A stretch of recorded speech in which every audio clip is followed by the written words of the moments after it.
किसी को कुछ नहीं मालूम। हो सकता है कोई कपल हो। आसपास जितने भी होटल्स, हॉस्टल और रेजॉर्ट्स हैं सब जगह पता करो, कहीं कोई कपल मिसिंग है। Okay, excuse me sir. Hello, ठीक है हम पहुंचते हैं सर। इसी बीच पे आने वाले एक रास्ते पे 2 डेड बॉडीज और मिली है। बॉडी को पोस्टमार्टम ले लीजिए।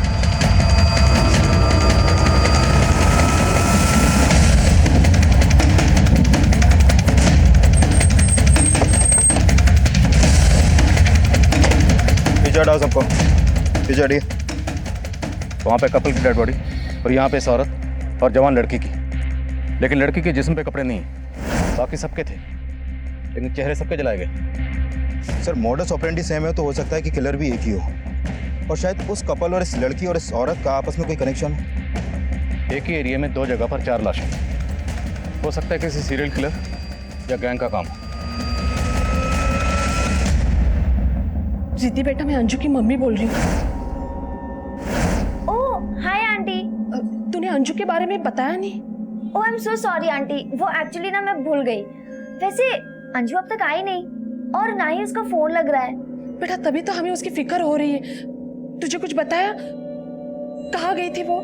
आंटी अगर वो मुझे कुछ बता के जाती तो मैं आपको पहले ही बता देती। एक मिनट आंटी, वो ना मुझे दूसरा कॉल आ रहा है, मैं आपसे बाद में बात करती हूँ। Hello Riddhi, hello. क्या हुआ? क्या बोला रिद्धि ने? अब हमें रिद्धि के भरोसे बैठना ठीक नहीं है। अंजू के हॉस्टल चलते हैं। मुझे कुछ ठीक नहीं लग रहा।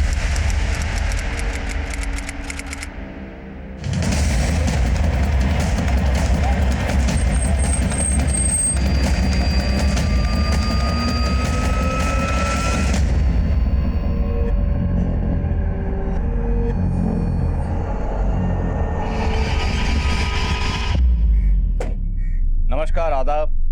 मैं inspector Adil Khan, crime petrol Dastak में आपका स्वागत करता हूं।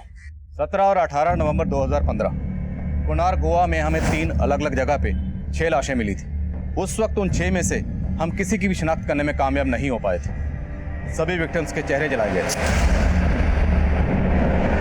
तो हम ये अंदाज़ा लगा रहे थे कि ये किसी सीरियल किलर या गैंग का काम हो सकता है, लेकिन हमारा ये अंदाज़ा कितना सही था या गलत, ये तब हम समझ नहीं पा रहे थे, क्योंकि इससे पहले उस एरिया में ऐसी कोई वारदात नहीं हुई थी। पर इन वारदातों का सिलसिला यहीं थमने वाला नहीं था। प्रणव, आंचल, चलो बेटा जल्दी जल्दी दूध पियो, फिर तुम लोग सुबह उठने में बहुत परेशान करते हो। पी लिया। Good boy. मैं देखता हूँ।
सर ये 4 डेड बॉडीज धोबी रिवर के पास मिले, एक कपल और 2 बच्चे।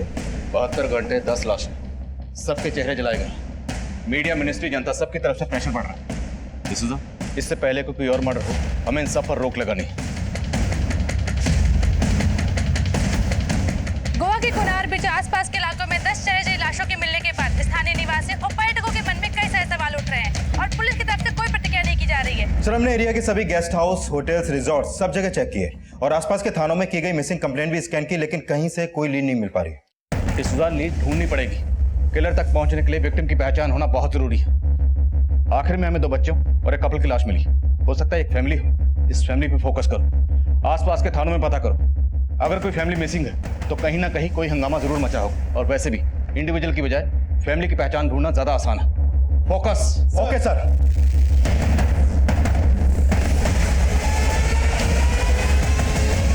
सांची वो जो सोच रहा है सोचने दो, तुम बस अपने काम पर फोकस करना, कोई टेंशन नहीं होगी। और अगर कुछ प्रॉब्लम होती है तो मुझे आकर बताना, ठीक है? सही बोला आपने, अब फालतू बातें सोचनी नहीं है, सिर्फ काम करना है। Thanks for suggestion sir.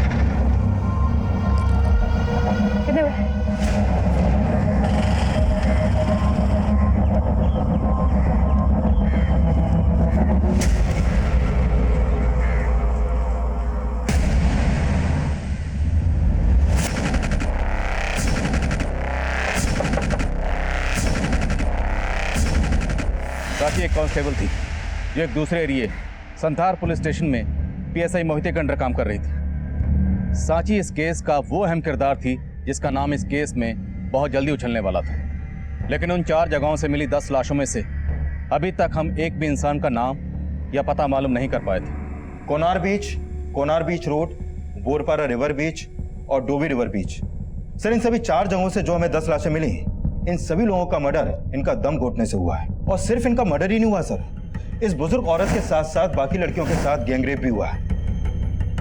इस लड़की के बारे में श्योर नहीं है क्योंकि इसकी बॉडी से रेपिस्ट का डीएनए नहीं मिल पाया, क्योंकि इसकी लाश पानी में मिली थी तो हो सकता है डीएनए धुल गया हो। लेकिन सर, बाकी लड़कियों की बॉडी से 2-2 और ये औरत जिसकी लाश डोबी रिवर बीच से मिली, इसकी बॉडी से 4 रेपिस्ट के डीएनए मिले हैं। मतलब बाकी के साथ 2 और इस औरत के साथ 4 लोगों ने रेप किया। सर, सबसे हैरान करने वाली बात तो यह है कि इस औरत की बॉडी से मिले 4 डीएनए उन 2 लोगों के डीएनए से बिल्कुल अलग हैं जो बाकी लड़कियों की बॉडी से मिले। सर, इस हिसाब से तो ये 6 लोगों का गैंग लगता है। लेकिन पोस्टमार्टम रिपोर्ट के हिसाब से कोनार बीच रोड और बोरपारा रिवर बीच, इन पर जो लाशें हमें मिली उन्हें कपड़ा और पेट्रोल डाल के जलाया गया। लेकिन जो लाशें हमें डोबी रिवर बीच पर मिली उन्हें केरोसिन और जूट डालकर जलाया गया। मतलब ये तीनों क्राइम सीन से ये चौथा क्राइम सीन थोड़ा अनकॉमन लग रहा है। और सर, ये औरत जिसका 4 लोगों ने रेप किया था, इसके बारे में ये पता चला है कि इसके मर्डर से कुछ महीने पहले इसका यूटेरस रिमूवल का ऑपरेशन हुआ था और इसकी बैक पर एक टैटू भी था। डिसूजा, इसके ऑपरेशन और इस टैटू के जरिए हम इसकी शिनाख्त कर सकते हैं। इलाके के जितने भी हॉस्पिटल हैं वहां से उन औरतों की लिस्ट बनाओ जिनका इस तरह का ऑपरेशन हुआ है। क्रिमिनल ने विक्टिम को 3 अलग अलग जगह पे पेट्रोल डाल के जलाया। हो सकता है उनके पास गाड़ी हो। क्राइम सीन पर कोई सीसीटीवी नहीं था, लेकिन हो सकता है क्राइम सीन की तरफ आने वाले रास्तों पर कोई ऐसा सीसीटीवी हो जहां पर क्रिमिनल से ताल्लुक रखने वाली गाड़ी कैप्चर हुई। उस गाड़ी के बारे में पता करो। सर,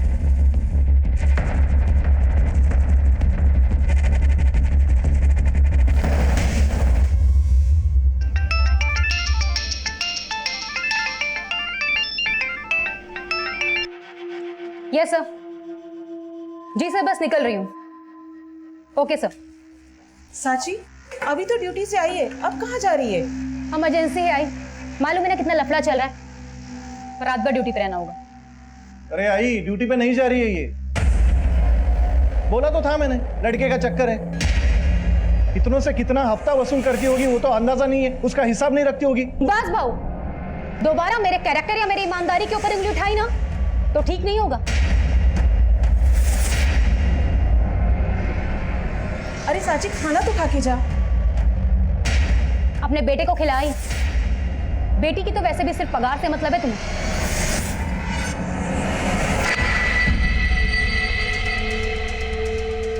भाई मैं बोल रहा हूं तुमको, ये इसका सिर्फ लड़के का चक्कर नहीं है, ये और भी कुछ तिया पांचा कर रही है।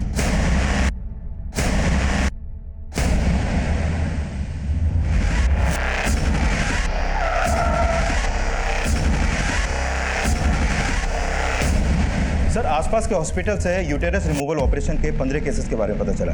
इनमें से एक ऑपरेशन 8 महीने पहले एक अनीता नाम की औरत ने करवाया था। सर, ऑपरेशन करने वाली टीम में से एक नर्स ने इस टैटू को आइडेंटिफाई किया है जो इस औरत की बैक पे था, जिसका 4 लोगों ने रेप किया था। सब पूरे चांसेस हैं कि ये औरत वही अनीता है।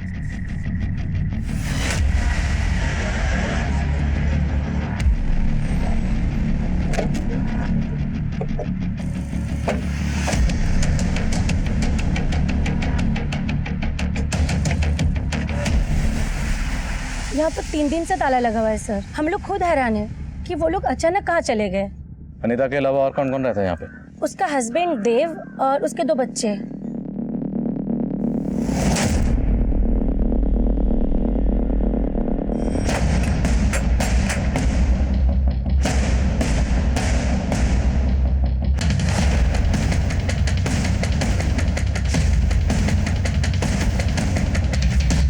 घर की हालत देख के लगता है कि फैमिली के साथ जो भी हुआ इसी घर में हुआ। बाकी जगह चेक करो। सर पाटिल ऊपर चेक करो।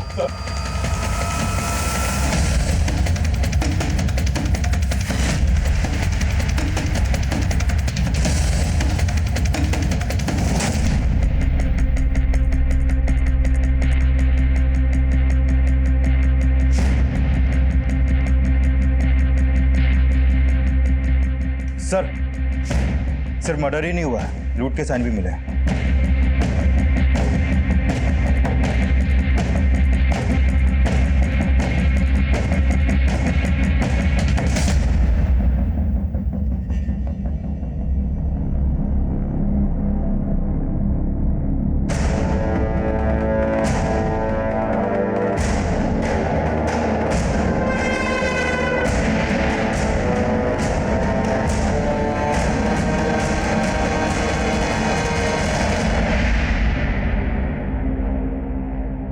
फैमिलीज की बॉडीज पर जूट की राख थी, तो हो सकता है उनकी लाशों को यहाँ से किसी बोरी में ले जाया गया हो।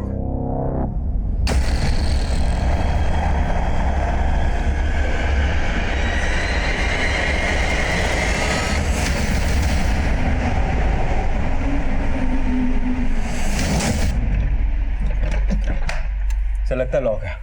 पाटिल सर, घर के पीछे जाके चेक करो।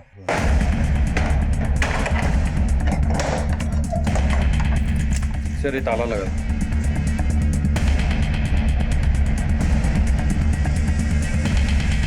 घर का फ्रंट डोर और बैक डोर दोनों लॉक, और घर में लूट हुई, और फैमिली की बॉडीज को इसलिए बाहर ले जाकर फेंका गया ताकि लाशों की बदबू से पड़ोसियों को कुछ पता न चले, और लाशों का चेहरा इसलिए बिगाड़ा गया ताकि उनकी शिनाख्त ना हो। क्रिमिनल टाइम बाय कर रहा है, तो हो सकता है क्रिमिनल की पहचान भी फैमिली की पहचान से जुड़ी हो।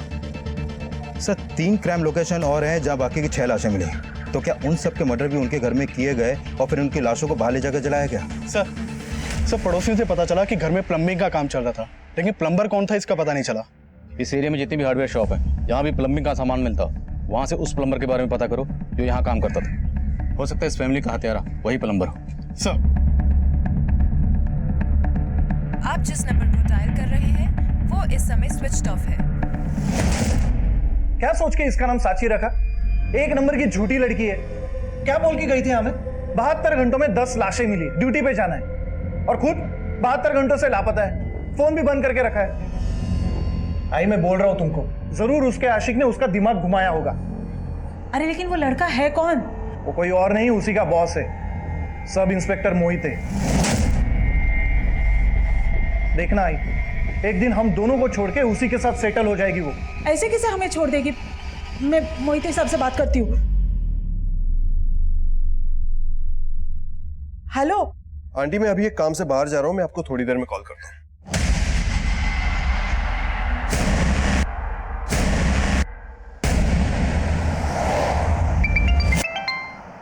बोलो पाटिल। सर एक अंजू वर्मा नाम की लड़की जागृति गर्ल हॉस्टल में रहती थी, और सर वो हत्याओं वाले टाइम से ही गायब है। सर अंजू आगरा की रहने वाली है, और अंजू के पेरेंट्स यहाँ उसकी मिसिंग कंप्लेंट फाइल करवाने आए हैं। तो क्या जो बॉडीज हमें मिली हैं उनमें से एक अंजू की है? हो सकता है सर। सर अंजू 19 साल की थी, और हमें 2 टीनेज लड़कियों की लाश भी मिली थी। सर अंजू के पेरेंट्स ने बताया कि अंजू के राइट पैर में 6 उंगलियां हैं। गैंग रेप हमारी बेटी अंजू के साथ? ये सिर्फ एक लड़की के साथ नहीं हुआ, लेकिन आपकी बेटी अंजू की बॉडी के साथ हमें एक बुजुर्ग औरत की बॉडी भी मिली है। क्या आपकी जान पहचान का कोई रहता है यहाँ पे? नहीं सर, हमारी पहचान का यहाँ कोई नहीं रहता सर। हम भी अंजू को यहाँ अकेले रखने के खिलाफ थे, पर अंजू की जिद के आगे हम हार गए। अरे अंजू, अगर तुझे होटल मैनेजमेंट करना है तो आगरा से कर ले, इतनी दूर जाने की क्या जरूरत है? मम्मी मैं अकेले कहाँ हूँ, रिद्धि है ना मेरे साथ, और जब उसके पेरेंट्स अलाउ कर रहे हैं तो आप लोग क्यों नहीं? अंजू की लाश हमें 5 दिन पहले मिली, या तो इंस्टीट्यूट वालों ने हमसे कोई कांटेक्ट किया और आप भी इतने दिनों बाद आए। सर हमें भी 3 दिन पहले ही पता चला सर। हमने अंजू को बहुत कॉल किया सर, लेकिन उसने हमारा फोन नहीं उठाया सर। फिर हमने उसकी सहेली रिद्धि से फोन पर बात की थी सर। आंटी, अंजू अपने फ्रेंड्स के साथ बाहर घूमने गई। कहाँ घूमने गई है? आंटी, उसने मुझे कुछ बताया नहीं है। हमने पता किया था सर, उसने इंस्टीट्यूट से भी छुट्टी ले रखी थी। आपकी बेटी अंजू और उसकी हॉस्टल मेट रिद्धि का नंबर दीजिए। बोल पाटिल। सर, अनीता के घर पे प्लम्बिंग के काम का कॉन्ट्रैक्ट एक महेश नाम के प्लम्बर ने लिया था और वहाँ एक हार्डवेयर स्टोर से सामान की सप्लाई भी की जाती थी। हार्डवेयर के मालिक ने बताया कि महेश के साथ 3 वर्कर भी काम करते हैं। ये प्लम्बर महेश और उसके तीनों वर्कर्स हैं कहाँ? सर, महेश के साथ मेरी फोन पे बात हुई। उसने बताया कि वो अभी बाहर है। मैंने उसे थाने बुला लिया है। ओके। जिस इंस्टीट्यूट से अंजू होटल मैनेजमेंट का कोर्स कर रही थी, वहां से उसकी हर डिटेल निकलवा। सर, अरे आंटी आइए बैठिए। देखिए साहब, हम यहाँ बैठने नहीं आए। हमें बस इतना बता दीजिए, साची वापस आएगी या नहीं आएगी? क्यों, तुम्हें क्या लग रहा है वो वापस नहीं आएगी? देखिए साहब, मेरा वो मतलब नहीं था। तुम्हारा क्या मतलब है, सब समझ रहा हूँ मैं। अरे साहब, गुस्सा काहे को हो रहे हो? मैं आपके आगे हाथ जोड़ती हूँ, जो भी है सच बता दो। सर, मैंने सोचा नहीं था कि अंजू के साथ ये सब होगा। उसने बताया था कि वो घूमने गई है और मैंने उसके पेरेंट्स को भी यही बोला था। तुम्हें कुछ अंदाजा है किसके साथ गई होगी? सर, वो अपने बॉयफ्रेंड के साथ गई थी। कौन बॉयफ्रेंड? सर, उसने मुझे कभी बताया नहीं, पर सर वो काफी दिनों से एक लड़के के साथ ऑनलाइन चैट करती थी।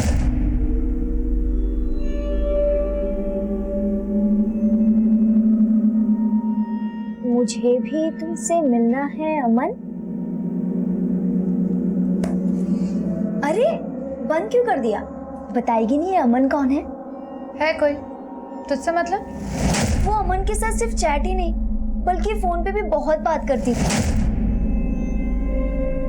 सर, वो उसको डेट भी कर रही थी और उसके साथ रात रात भर बाहर भी घूमती थी और तो और आए दिन नए नए गिफ्ट्स भी लाती थी। तो अंजू के इस बॉयफ्रेंड के बारे में तुमने उसके पेरेंट्स को नहीं बताया? नहीं सर, मैं सोच रही थी कि अगर मैंने ये सब उसके पेरेंट्स को बोल दिया तो वो मुझसे और ज्यादा नाराज हो जाएगी। मैंने सच में नहीं सोचा था कि उसके साथ ये सब हो रहा था। अंजू का सामान कहाँ? सर, ये अलमारी। और सर, वो लॉक करके गई है। लॉक छोड़।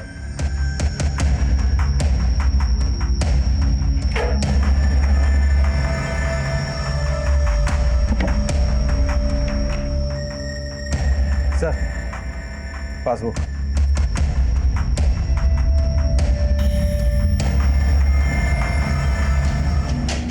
दस नवंबर को अकाउंट से 25,000 विड्रॉ हुए, 12 को विड्रॉ हुए 15,000, 15 को फिर 25,000 और 16 को 20,000। सर, पोस्टमार्टम रिपोर्ट के हिसाब से अंजू का मर्डर भी 16 नवंबर को हुआ था। लेकिन डिसूजा, एक 19 साल की टीनेजर लड़की के अकाउंट में इतना सारा पैसा और फिर 6 दिन में 85,000 विड्रॉ। एक तरफ जहां इस केस में हम किसी गैंग या सीरियल किलर की थ्योरी बना रहे थे, वहीं अब तक आइडेंटिफाई हुए विक्टिम्स की बैकग्राउंड में जिन सस्पिशियस लोगों की जानकारी हमें मिली थी, उनमें से एक था अनीता के घर में काम करने वाला प्लम्बर महेश और दूसरा अंजू के बॉयफ्रेंड अमन का नाम सामने आया था। क्राइम्स की मॉडस ऑपरेंडी सेम होने के बावजूद कई ऐसी चीज़ें सामने आ रही थी जो ये शक पैदा कर रही थी कि इन सभी विक्टिम्स को मारकर जलाने वालों का क्या आपस में कोई कनेक्शन है या कहानी कुछ और है। एक तरफ जहां हम अंजू की जिंदगी से जुड़े राज पता कर रहे थे, वहीं दूसरी तरफ अनीता के घर में काम करने वाले प्लम्बर महेश का बयान इस केस को कोई दूसरी दिशा दे रहा था। तो तू है वो प्लम्बर महेश जो अनीता के घर में काम कर रहा था? जी साहब, मेरे को भी फैमिली का मर्डर का सुन के बड़ा धक्का लगा। धक्का तो लगे, तुझे तेरे पैसे जो मिले, काम बीच में बंद हो गया ना? हाँ साहब, लेकिन साहब लेकिन छोड़, जो तेरे बाकी वर्कर्स थे वो कहाँ है? साहब, वो तो गांव चले गए। मैं तो ठेका उठाता हूँ मालिकों से, काम तो वो तीनों लोग करते थे। एक दिन अचानक वो छुट्टी लेके चले गए। अब तो सब मेरे को भी लगता है उन्हीं लोगों ने लफड़ा किया है, तभी वो गायब हो गए हैं। उन सब के नाम, गांव के नाम और फोन नंबर बोल। सब गांव का नाम तो याद नहीं आ रहा और वो फोन रखते नहीं है। अच्छा, तेरे वर्कर्स हैं ना, तो तुझे उनके गांव का नाम पता है और ना ही तेरे पास उनका फोन नंबर है। अब आपसे क्या छिपाऊंगा साहब, मैं तो खुद ही पछता रहा हूं उनको काम पे रख के। उनको काम का जरूरत था, मेरे को आदमी लोगों का, तभी उनको मैंने काम पर रख लिया। एड्रेस नहीं मालूम साहब, लेकिन साहब वो तीनों बोल रहे थे आजमगढ़। हाँ सर, आजमगढ़। इससे ज्यादा मैं कुछ नहीं जानता साहब। मैंने बहुत गलती किया साहब उनको काम पर रखकर। ठीक है जा, लेकिन याद रखना जरूरत पड़े तो फिर बुलाऊंगा। ठीक है साहब। नजर रखो इस पे, हो सकता है घुमा रहा और इसके वर्कर्स के बारे में पता लगो। सर आई, ये सब इंस्पेक्टर हमें चूरन दे रहे हैं। साची कहाँ है उसको अच्छी तरह से पता है। हम लोग एक काम कर दें, ये सब इंस्पेक्टर के ऊपर वाले अफसर से बात करते हैं। अरे ऊपर नीचे जाके क्या होगा? जब माचिस की डिबिया गिरी होगी तो तेरी क्या खाक जलेगी?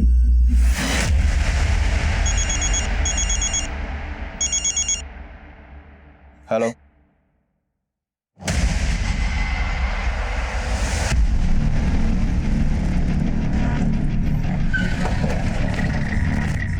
सर, ये उसी बुजुर्ग औरत का घर है जिसकी लाश हमें अंजू के साथ मिली थी। सर, हमने उस औरत की फोटो यहाँ पड़ोसियों को दिखाई तो उन्होंने बताया कि उसका नाम सिल्विया है और जब उसकी हत्या हुई थी तब से ये घर बंद है। सर, सिल्विया विधवा थी, वो यहाँ अकेले रहती थी। उसका एक बेटा है जो यूएस में सेटल्ड है। अंजू के बारे में कुछ पता चला? सर, उसके हॉस्टल से अभी तक कुछ खास इन्फॉर्मेशन तो नहीं मिली। डिसूजा में अंजू की लाश सिल्विया की लाश के साथ मिली, तो हो सकता है अंजू सिल्विया को जानती है और उसका इस घर में आना जाना हो। एक काम करो, अंजू के कॉल रिकॉर्ड्स और उसके सोशल नेटवर्किंग अकाउंट चेक करो, हो सकता है उससे उसके बॉयफ्रेंड अमन के बारे में कुछ पता चले। Okay sir. Aunty, I am really sorry, Aman के बारे में मैंने आपको बताया नहीं। मुझे लगा था। तुझे क्या लगा था? पुलिस ने हमें सब कुछ बता दिया। अगर तू अब भी हमसे कुछ छुपा रही है तो। आंटी, मैं क्यों कुछ छुपाऊंगी? देखो आंटी, अगर आप ऐसे बात करोगे ना तो अंजू की तरह आप लोगों से भी बात करना बंद कर दूंगी।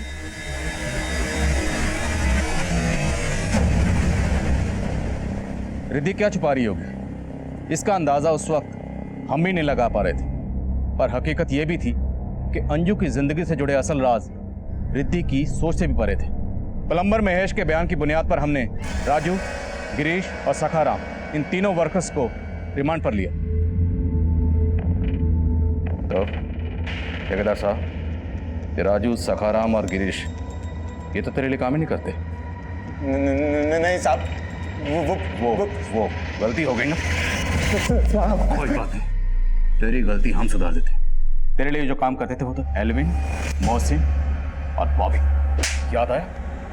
बोल, याद आया? उन तीनों को हमने उठा लिया, अब तेरी बारी है।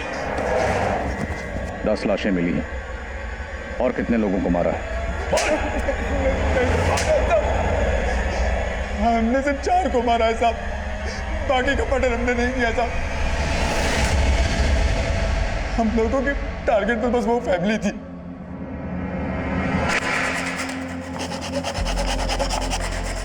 साहब, मुझे मालूम हुआ कि अनीता का पति नाइट शिफ्ट में काम करता था और मेरी नजर अनीता पर थी।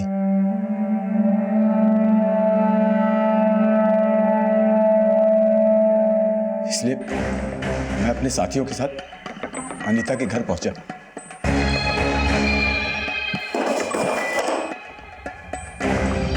तो मैंने देखा साहब, उसका पति नाइट शिफ्ट में गया ही नहीं था। एकाएक अनीता का पति मेरे सामने आ गया।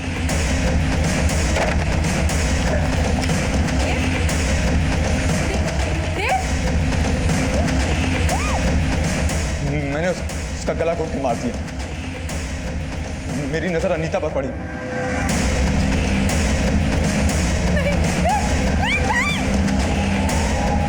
पीछे वाले दरवाजे के साथ साथ हमने आगे वाले दरवाजे में भी ताला लगा दिया ताकि लोगों को लगे ये फैमिली बाहर गई हुई है। मैंने न्यूज़पेपर में पढ़ा था कि आप लोगों को 6 लाशें मिली हैं जिनके चेहरे चले हुए थे। मैंने भी साहब उनको उसी तरह जलाया ताकि लोगों को हम पर शक ना हो। लेकिन साहब हमने बाकी मर्डर नहीं किया है साहब, हमने बाकी मर्डर नहीं किया है। अनीता की बॉडी पर जो 4 लोगों के डीएनए मिले वो अंजू, सिल्विया और इस टीनेजर की बॉडी पर जो डीएनए मिले उससे अलग थे। अनीता और इसकी फैमिली को केरोसिन डालकर जलाया और बाकी सबको पेट्रोल। तो लगता है महेश और उसके कारीगर सच बोल रहे हैं। मतलब इन लोगों ने सिर्फ क्रिमिनल्स की सेम मोडस ऑपरेंडी का फायदा उठाया, पर हमारे असली क्रिमिनल्स अब भी आजाद घूम रहे हैं।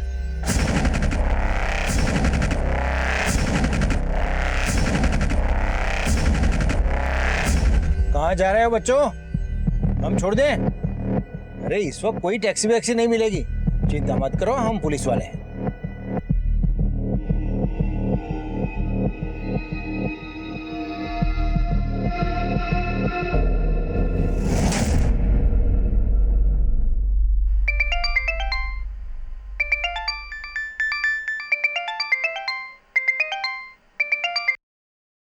हाँ डिसूजा,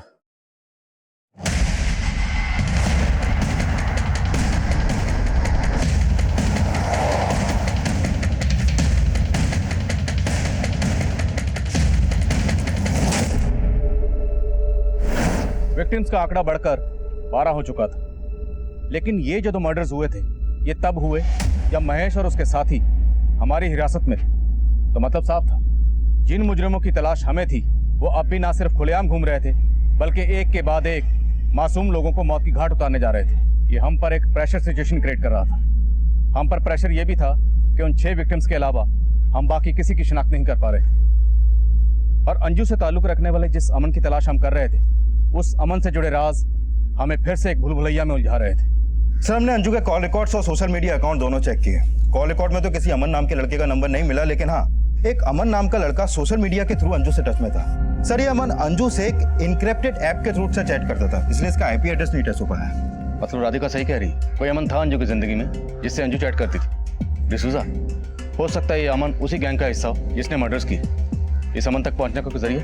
सर, अंजू के नंबर पे माल रोड और मुंबई के 2 अलग-अलग पीसीओ से अक्सर कॉल होते थे। सर, मैंने अमन और अंजू की चैटिंग भी स्कैन की। सर, इस अमन ने मंजू को पिछले महीने 4 बार अलग-अलग गिफ्ट शॉप के एड्रेस भेजे थे, जहां पर वो अंजू के लिए सरप्राइज गिफ्ट छोड़ता था। डिसूजा, उन गिफ्ट शॉप पर चलते हैं और एक टीम पीसीओ पर भेजो।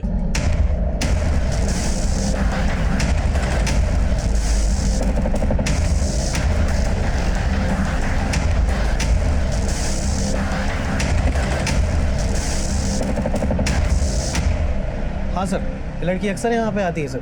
हमारी एक कस्टमर इसके लिए सरप्राइज गिफ्ट परचेज करती है और ये इसे कलेक्ट करके ले जाती है यहाँ से। और ये कस्टमर कौन है? सर, वो एक लड़की है सर। क्या नाम है? सर, नाम तो नहीं मालूम है सर।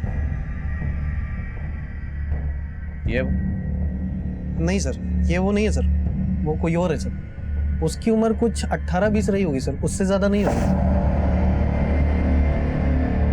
सर। उस लड़की के जाने के करीब 3-4 घंटे बाद वो दूसरी लड़की आती थी और गिफ्ट लेके चली जाती थी।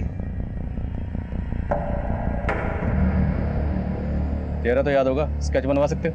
जी बिल्कुल सर। Excuse me. हाँ डिसूजा।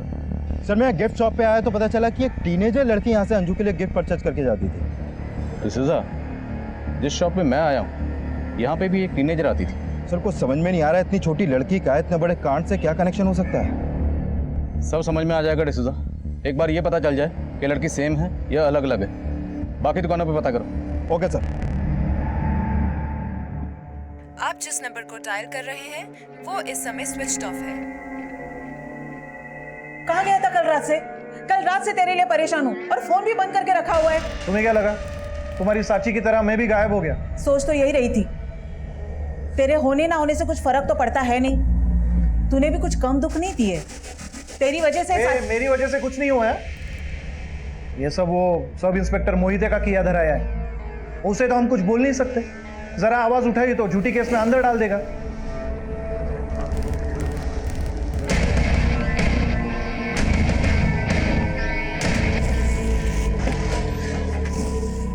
सर मॉल रोड के जिस पीसीओ से अंजू को कॉल किए गए थे वहां से ये नहीं पता चल पाया कि ये कॉल किसने किए थे।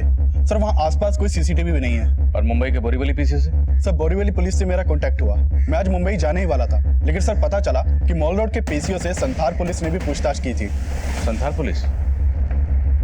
हुआ क्या, पूछताछ करने गए थे? सर, 19 नवंबर की रात को मॉल रोड के पीसीओ से संथार पुलिस की कांस्टेबल सांची पवार के नंबर पर 2 से 3 बार कॉल किया गया था और 19 नवंबर की रात से ही कांस्टेबल सांची पवार गायब भी है। सर सांची 2 नंबर्स यूज करती है। उसका एक नंबर गोमांतक में बंद हुआ था और 19 नवंबर की रात को उसका दूसरा नंबर बोरपारा रिवर रोड पर हुआ था और हमने इन दोनों जगहों पर पूछताछ करने की कोशिश की लेकिन कोई लीड नहीं मिली। मोहिते, 18 नवंबर की रात को हमें बोरपारा रोड पर टीनेजर की लाश मिली थी और सांची को एक पीसीओ से फोन आ रहा था जिसका कनेक्शन शायद उन 8 लाशों से हो सकता है जिनके चेहरे जलाए गए, लेकिन तुमने इस बारे में हमसे कोई पूछताछ नहीं की। सर सांची का उन केसेस से कनेक्शन होगा हमें लगा नहीं था। तो कांस्टेबल सांची के गायब होने का चक्कर क्या है? सर ठीक से कुछ समझ में नहीं आ रहा, लेकिन सांची की अपने घर वालों से बिल्कुल बनती नहीं थी और इसी बात को लेकर वो काफी डिप्रेस्ड रहती थी। 19 नवंबर के दिन भी सांची का अपने भाई से झगड़ा हुआ था। तो उसके भाई के खिलाफ कुछ मिला? फिलहाल तो नहीं, लेकिन सर मुझे लग रहा है सांची अपने घर वालों से तंग आकर कहीं खुद ही चली गई। खुद चली गई? हाँ सर, मैंने अभी अभी कहा ना, वो अपने घर वालों को लेकर डिप्रेस्ड रहती थी। सर मोहिते साहब ने जो भी बोला है कहानी बिल्कुल उससे अलग है। किस कहानी की बात कर रहे हैं? बोली, खुल के बोली। सर हो सकता है साक्षी अपनी मर्जी से बाहर गई हो, लेकिन वो जहाँ भी गई है शायद मोहिते साहब को पता है। ऐसा क्यों लगता है आपको? सर दरअसल हमें ऐसे लगता था साक्षी का किसी के साथ अफेयर था। अफेयर? किसके साथ? मेरा और सांची का अफेयर, और ये बात आपको उसके भाई ने बताई। तो मोहिते, क्या तुम्हारा और सांची का? सर आप उस लफंगी की बात पर भरोसा कर रहे हो? मोहिते, मैं भरोसा नहीं कर। उसने जो हमसे कहा वो शेयर कर रहा हूँ, पूछ रहा हूँ तुमसे। ऐसा कुछ नहीं है सर, वो झूठ बोला है। पर ये तो सच है ना कि सांची गायब है, और हमें लग रहा है कि सांची के गायब होने के पीछे जरूर कोई बड़ा मकसद है। सर उन चारों गिफ्ट शॉप पे सिर्फ एक ही लड़की अंजू के लिए गिफ्ट परचेज करके जाती थी। मैंने उस लड़की का स्केच अंजू के पेरेंट्स को दिखाया, लेकिन वो इस लड़की के बारे में कुछ भी नहीं जानते। इससे हो सकता है लड़की अंजू के इंस्टीट्यूट की हो या हॉस्टल की हो और रिद्धि से पहचानती हो। सर मैं भी रिद्धि से मिलने जा रहा हूँ। ओके, अपडेट दो।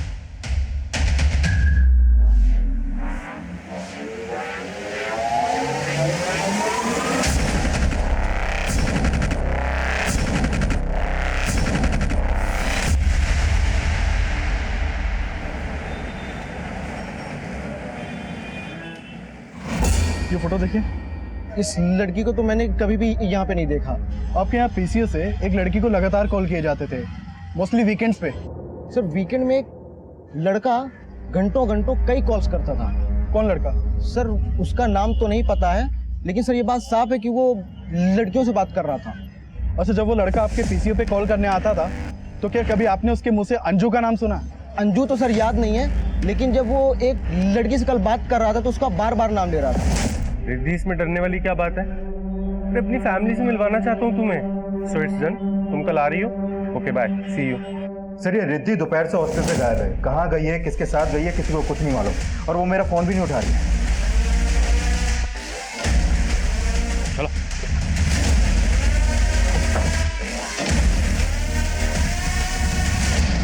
हेलो, कहाँ हो तुम? मैं आ गई जहाँ तुमने बुलाया था। ओके। दिस इज मुंबई के पीसी से रिद्धि को फोन किए जा रहे हैं। शायद अंजू की तरह रिद्धि को भी टारगेट किया जा रहा है। तुरंत रिद्धि के फोन की लास्ट लोकेशन ट्रैक करो। Okay sir.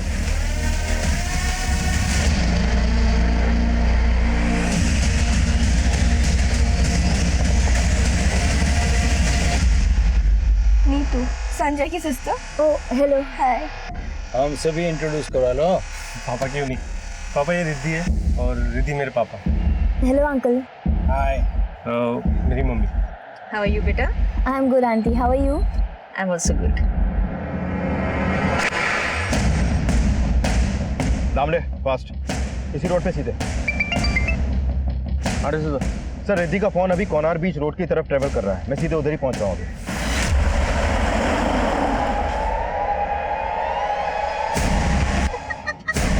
क्या किया तुमने? आंटी मेरा बैग। इसका पिन नंबर क्या है? जल्दी बता। अरे सर रिद्धि का फोन स्विच ऑफ हो गया अभी।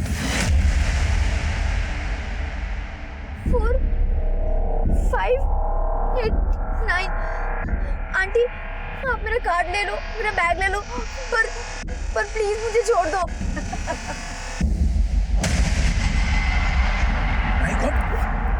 पुलिस हमारे पीछे पड़ी है।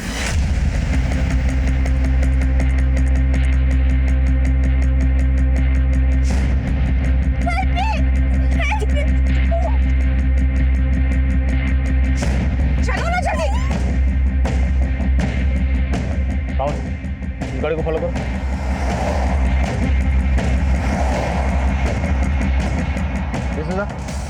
हमें गाड़ी मिल गई, हम उसका पीछा कर रहे हैं। तुम एक काम करो, आगे आके गाड़ी को ब्लॉक करो। Right sir, down fast.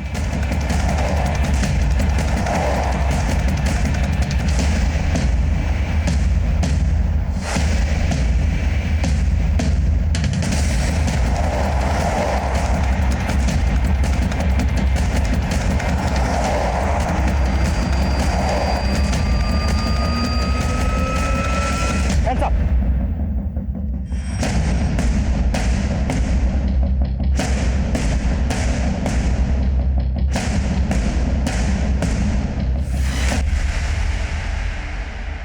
Sir, मैं अंजू से हमेशा जलती थी। उसका बॉयफ्रेंड था और मेरा नहीं। तभी संजय ने मुझे फ्रेंड रिक्वेस्ट भेजा और मैंने जिस संजय ने तुम्हें फ्रेंड रिक्वेस्ट भेजी थी, वही संजय अमन बनकर अंजू से भी बात कर रहा था। क्या? मैंने और मेरी वाइफ मंगला ने गोवा में बुटीक शुरू किया था, लेकिन सर वो बुटीक नहीं चला, हम लॉस में आ गए। ये संजय भी हमारे यहाँ काम करता था, ये भी कड़का हो गया। इसलिए हम सबने मिलकर लोगों को ट्रैप करना और उनके पैसे लूटने का प्लान बनाया। संजय की गर्लफ्रेंड नीतू ये भी हमारे साथ शामिल हो गई। और इसी प्लान में मैंने फ्रेंडशिप ग्रुप का प्लान किया और उसमें अंजू ट्रैप हो गई। यहाँ तक कि मुझसे शादी करने के लिए भी तैयार होगी और अपना सारा गहना और पैसा लेके मेरे पास आ गई। सर, रिद्धि को भी हमने अंजू की तरह ही फंसाया था। और सिल्वी उसे कैसे फंसाया? अंजू की बॉडी को ठिकाने लगाने की हम सोच रहे थे, उतने में उस बुढ़िया का घर दिखाई दिया। उसका रेप किया, उसका सब कुछ लूट लिया और उसको मार डाला और उसकी बॉडी हमारे साथ ले गए।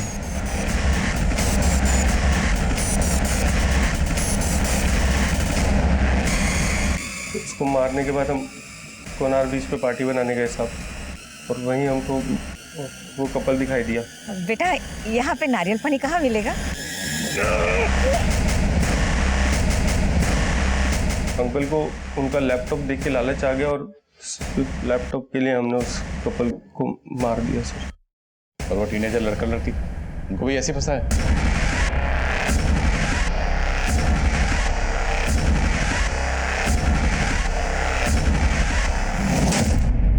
कांस्टेबल सांची कहाँ है? वो तुम लोग की मदद करती थी या? नहीं सर, उसको तो हम पे शक हो गया था। जी गाड़ी क्यों रोकी यहाँ पे? हम वो वेट कर रहे हैं किसी का। किसका वेट कर रहे हो? कहाँ से आए आप लोग? हीरानगर से मैडम। लेकिन आप इतना क्यों पूछ रही है? हम शरीफ लोग हैं। उस वक्त तो वो वहां से चली गई, लेकिन हमें लगा कि उससे हम पे शक हो गया है, इसलिए अगले दिन उसको उठा लिया सर।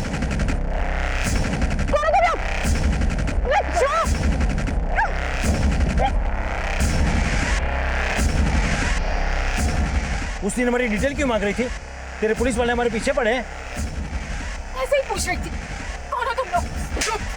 लोगों को लूट के मार के उनके चेहरे जला देते हैं। तू बता क्या इन्फॉर्मेशन है हमारी पुलिस के पास? जल्दी बोल। सर जान बचाने के लिए वो बोलने लगी कि उसने हमसे ऐसे ही पूछताछ की थी। उसको हम पर वैसा कोई शक नहीं था जैसा हम सोच रहे थे,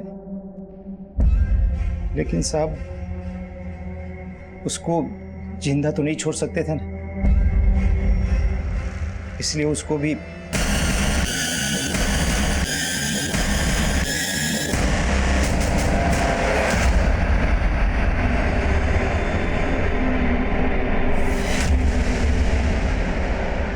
सांची की बॉडी कहाँ है? वो पुलिस वाली थी सर, उसकी बॉडी मिलती तो लफड़ा हो सकता था।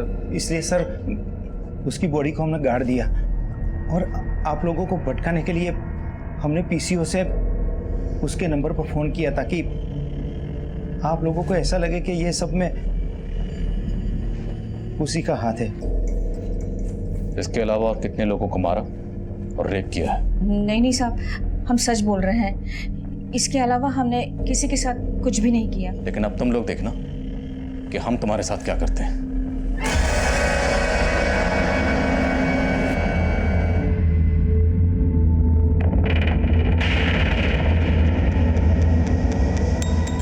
कांस्टेबल सांची एक होनहार पुलिसकर्मी थी, लेकिन तजुर्बे की कमी की वजह से वो एक बड़ी चूक कर बैठी, जिसकी कीमत उसे अपनी जान देकर चुकानी पड़ी। वहीं जो गलती अंजू ने की थी, अब वही गलती रिद्धि भी दोहरा रही थी। एक ऐसे माहौल में जहां एक के बाद एक वारदातें घट रही थी, उसने एक ऐसे अजनबी पर भरोसा किया जिसे उसने पहले कभी देखा तक नहीं था। जुर्म की इस दस्तक को उसने अपनी नादानी से नजरअंदाज कर दिया। रिद्धि, अंजू, सांची, सिल्विया और अनीता के परिवार के अलावा बाकी दूसरे विक्टिम्स की पहचान भी अब कर ली गई है। इस दर्दनाक हादसे के बाद हमेशा की तरह गोवा का लॉ एंड ऑर्डर बरकरार है। टूरिस्ट और लोकल लोग पहले की तरह खुद को सुरक्षित महसूस कर रहे हैं। अब मैं आदिल खान आपसे इजाजत लेता हूं। आपसे फिर मुलाकात होगी एक नए केस के साथ। तब तक देखते रहिए क्राइम पेट्रोल दस्तक। मकसद बताना नहीं, बचाना है।